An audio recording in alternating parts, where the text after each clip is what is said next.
In 1984, Commodore signed a deal with Intel to second source manufacture the Intel 888 CPU used in the IBM PC. As far as I know, Commodore never made any Intel chips, and perhaps missed out on becoming what AMD is today. Instead, Commodore released a lineup of IBM-compatible PCs that same year. The lineup of Commodore PCs is rather confusing and nonsensical. According to the badge on the front of the case of this PC, this is a PC35-III. However, at the back it says PC30. And if it's anything like my other Commodore PC, the motherboard will probably introduce a label or a silk screen with a third model number inside.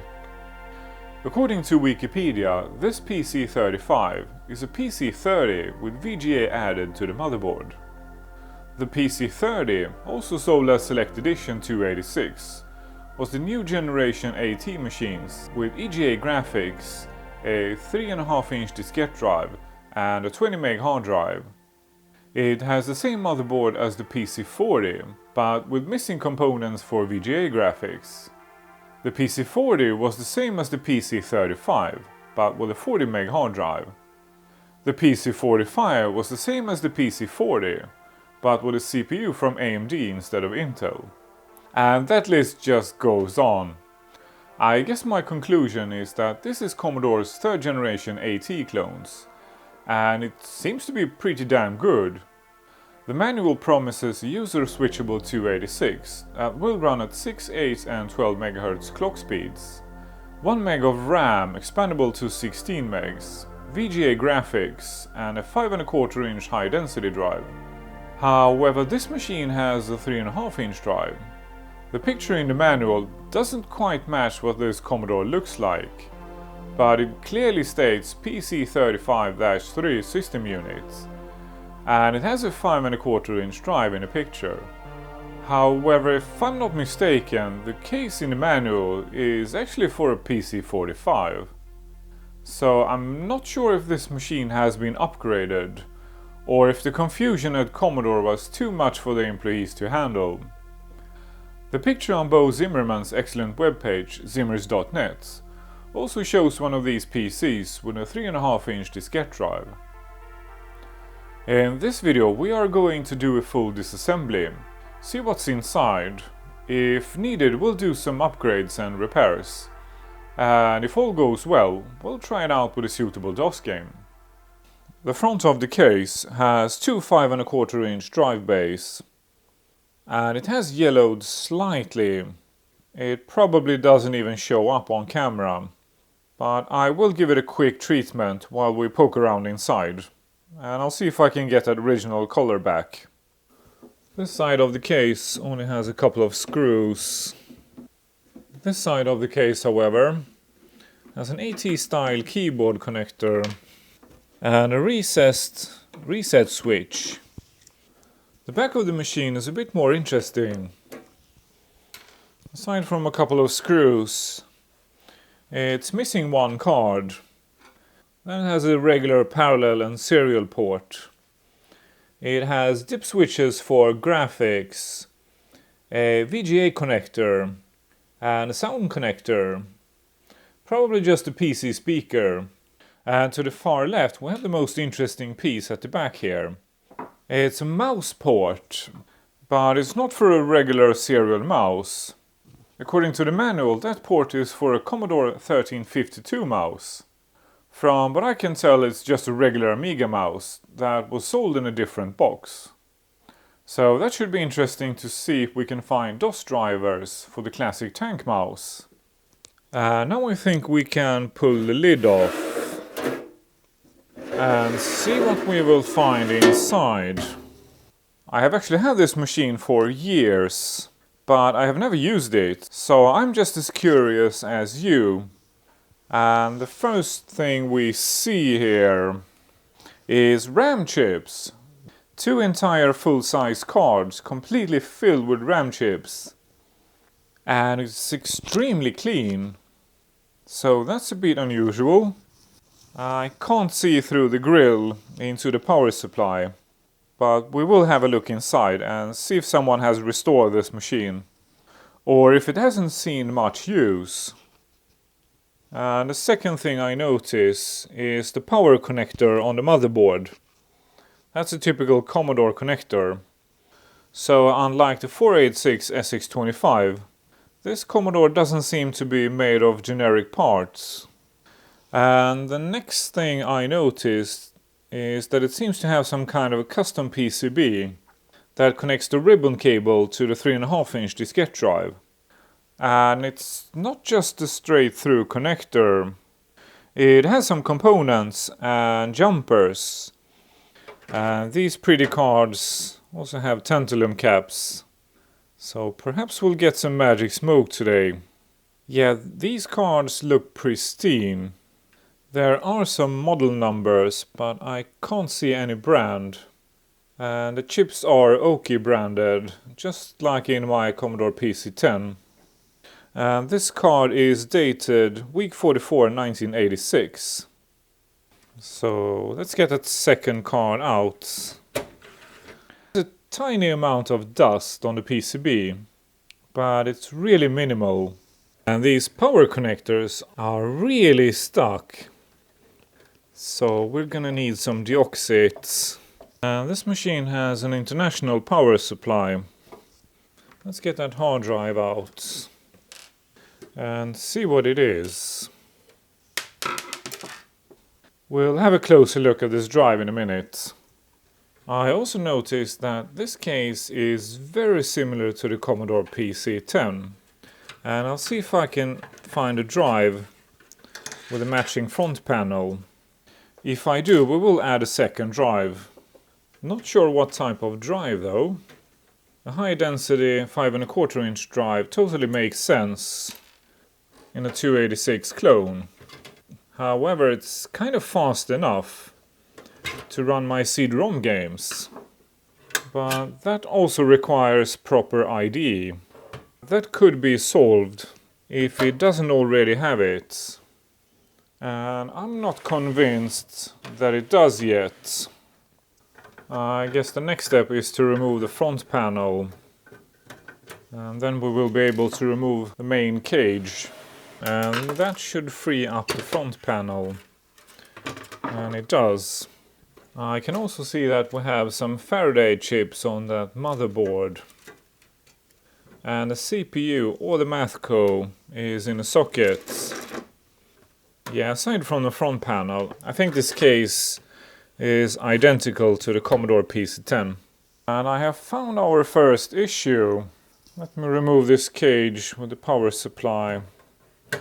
And I will show you what. Not sure how easy this is to see without magnification. But one of the pins on the IDE is badly bent and wasn't stuck inside the connector. But if that's one of the ground pins, the machine will probably work anyways. But if not, it probably wasn't working. And here's the best part of this machine. We've got a Dallas battery. So no leaky Vardas in this project, thank God. And I also got all the documentation with this machine. And the manual and all the paperwork. And the original receipt was included and everything was in a pristine condition. So someone really cared for this machine. And I didn't get this machine with the original keyboard.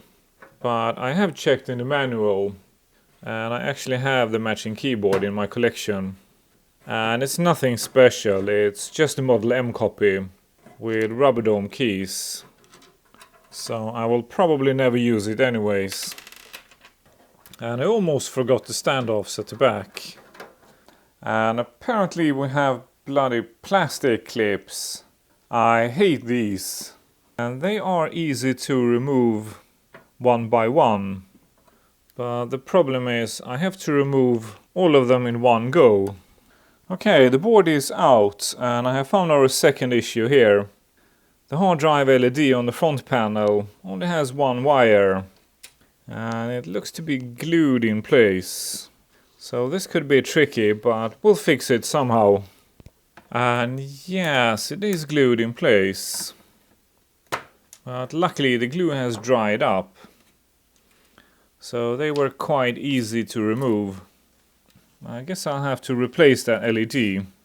I hope I have one of these rectangular shaped LEDs in my stash. Now let's see if we can remove the front bezel on the diskette drive.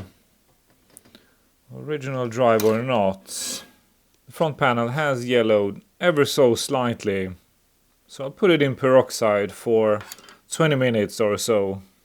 Before we continue with the disassembly, I'm going to put a drop of machine oil on the drive shaft of the stepper motor on a hard drive. And then I'm going to leave it like this until it's time to test it. Okay, let's take a look at this diskette drive. And it's a Shinon FB3571. Made in Japan, no less. And we've got this funky PCB at the back here. And these jumpers are badged DS0 through 3.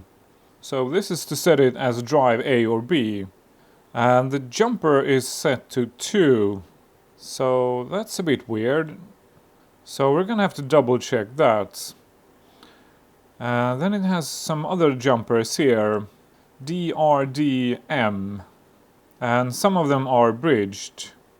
And I don't know what they are for.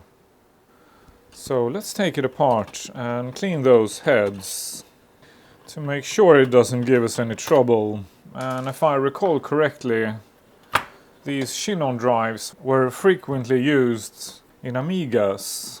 So it's probably the original drive for this Commodore PC. Yeah, that PCB looks a bit funny, just stuck on there. Yeah, it's not a quick drive to clean the heads on, that's for sure. And one more screw on the top here. And I think we're in. Well, it's a pretty solid drive from what I can tell. And I can't see anything weird or wrong. But there is a small amount of dust inside. But it's really not too bad. So I'm just going to use a Q-tip with some alcohol and clean out that dust. And hopefully it won't interfere with my DOS gaming. Yeah, as you can see, it is needed. And the most important thing here is to clean those heads. And I can't really see if they are in need of cleaning. Then I'm gonna finish this drive off with a tiny amount of lithium grease on the worm shaft. And this drive only has one rail instead of the usual 2. And it's buried deep inside that drive, so I can't quite reach it without removing more parts. So I'm gonna leave it like this, and I hope it doesn't give us any trouble. Now let's see what we will find inside the power supply. And as expected, there isn't much dust in here either. But it has seen some use, so there is a small amount of dust in the fan. But really not much. And it has something interesting here. It's a part branded 17. And it seems to be an aftermarket fan controller. So there's a small picture of a graph showing the temperature and the RPM. And I guess this is the sensor. Well, that's nice. So this machine probably isn't too noisy. But this looks a bit bodgy. So Commodore apparently soldered cables to this connector instead of adding a connector to the fan. Yeah, this looks like an afterthought for sure. Okay, let's check for refuzz. No, I don't think we have any refuzz. So these filter caps are from... I can't read the brand from here, but it's not Rifa. The caps are not bulging, they look just fine. And looking down at the PCB, I can't see any traces of leaky caps. So yeah, this power supply seems to be in good nick. So I'm just gonna go and grab the hoover and remove the little dust there is off camera. And we can move on and take a look at that motherboard. And well, that's a pretty sizable board. So we've got a 12 MHz 287 made by Siemens. And then we've got a 287-6. So what's a 6 MHz Mathco doing on a 12 MHz board? And the BIOS version is 2.03. And then we have two more ROMs down here. And I'm pretty sure they are for the onboard video. And speaking of which, it's a Paradise PVGA 1A-JK. And then we've got a Mosel chip down here. And it's also for the onboard video. And that Mosel name has nothing to do with MOS. We do, however, have a Commodore branded chip up here, and it's a 5720, and it's made to control that funky mouse we talked about earlier. And the chipset is from Faraday, and it's an FE3020 chipset, and the dates range from late 88 to mid 1990. And our Dallas chip up here is dated week 13, 1990, so it still has its original chip. Now let's straighten that ID pin header.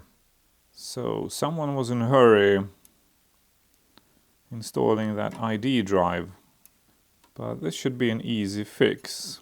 And I thought I would find an XTA drive in this machine. But apparently this is just regular ID, which in a way is a good thing. But I guess it would also be cool to have one of the systems with those rare XTA drives. Now let's put that Dallas in a socket. And underneath the board, holy smokes, check out these bodges. Someone messed up at Commodore for sure. That is by far the worst I have seen so far. Yeah, I guess I have to be careful so I don't mess up that pretty artwork. But that Dallas chip is coming off really easily. So that's nice. And these Dallas batteries have a pretty bad rep. But I can't really see why. I mean, they don't leak and destroy the entire motherboard. What else could you ask for from a battery? And they are still available to buy. Last time I checked.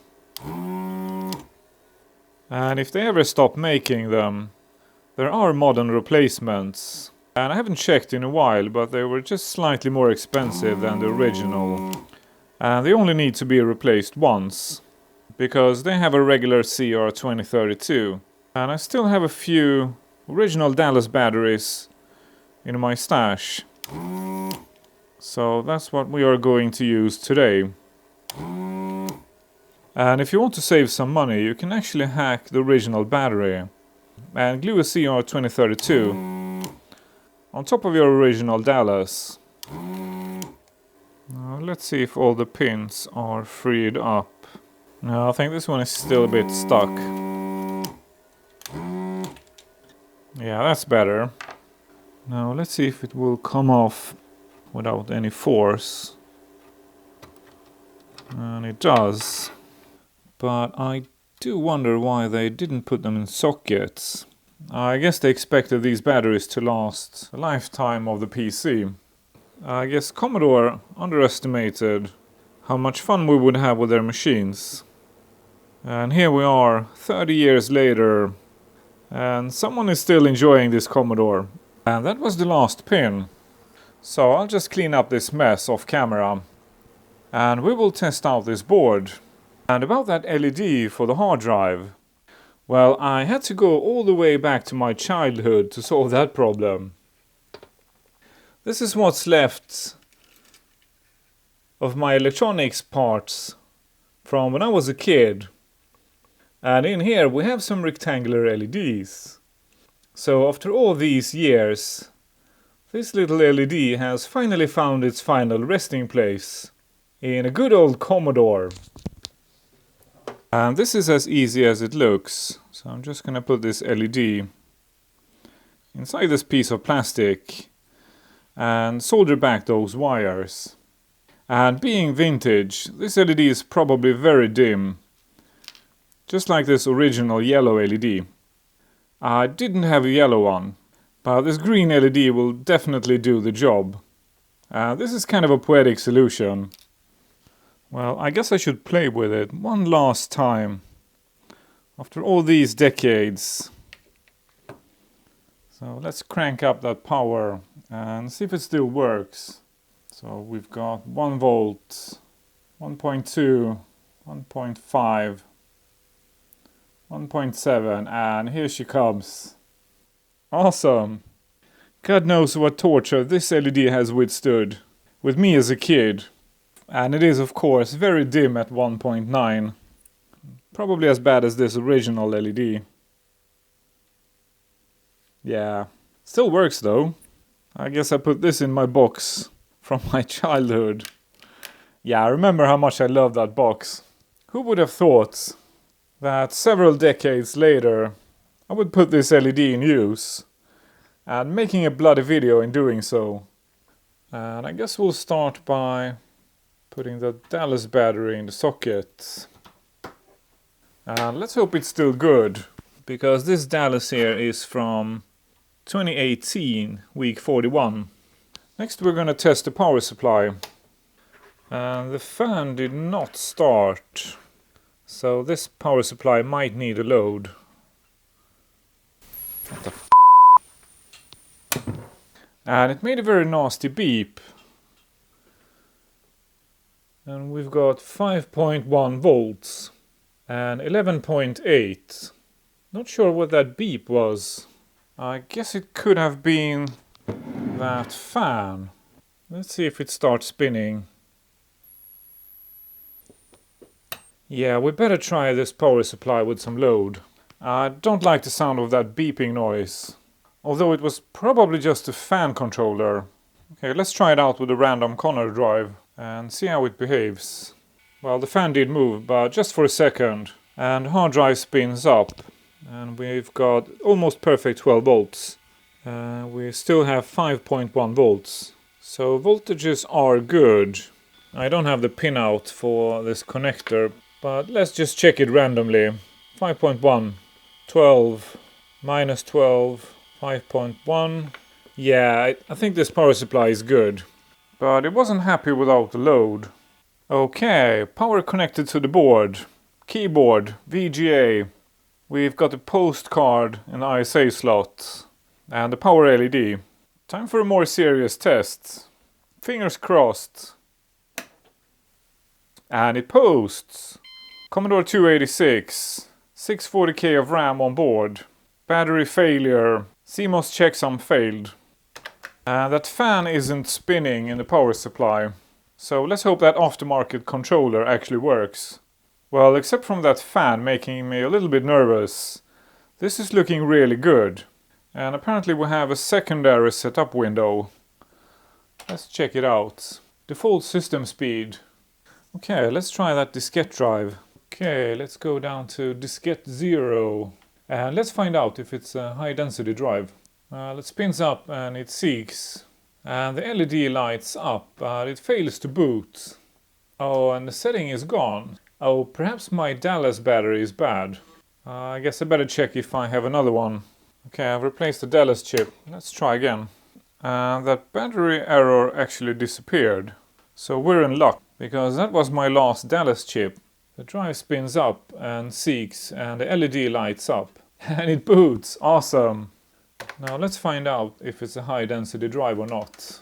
And it worked! So that drive is a 1.44 meg drive. That is going to make life a little bit easier.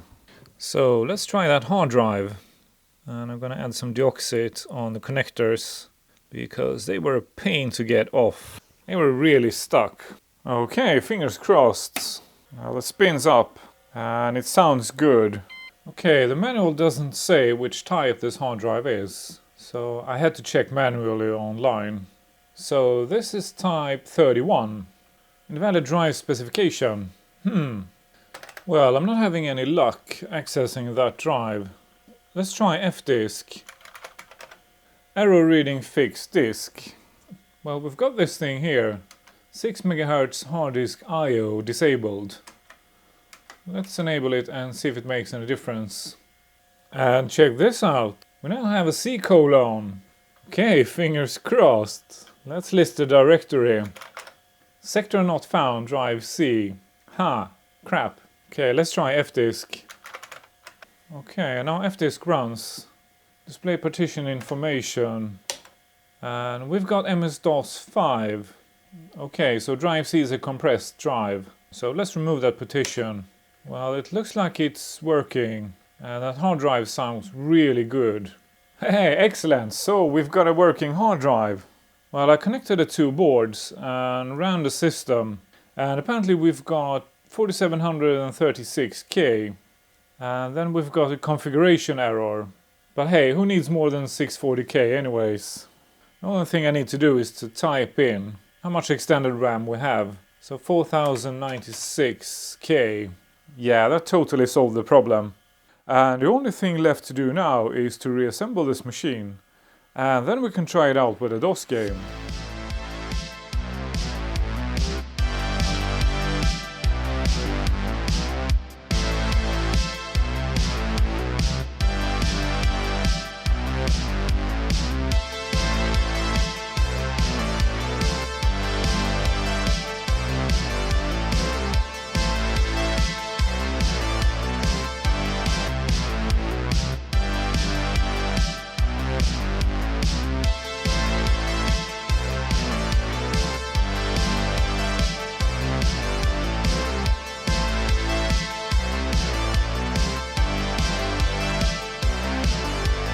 Well, I took some time to test the system out, and that fan in the power supply is having some serious issues. Either the fan or the controller is shot. Occasionally it will make that nasty noise, and if I give it a push it will spin up for a little while. We also need to install a fresh copy of the bundled MS-DOS 4. Then we need to install and try out that tank mouse, and maybe we'll install a CD-ROM or a 5¼ inch floppy drive. Let me know what you think. I actually did some tests off camera, but I couldn't make it work. I tried the original diskette drive, set to DS0, and a standard flat flex with a twist, but that wouldn't work. I also tried to install a 1.2 meg drive in several different configurations, but I couldn't make that work either. It probably has something to do with that small PCB at the back of the diskette drive. I'll do some reading and see if we can figure it out. And if you know what might be causing this issue, feel free to share. So by the time you're watching this, I'm recording part 2. Thank you for watching. If you want to support this channel, like, subscribe, leave a comment and ring that bell below.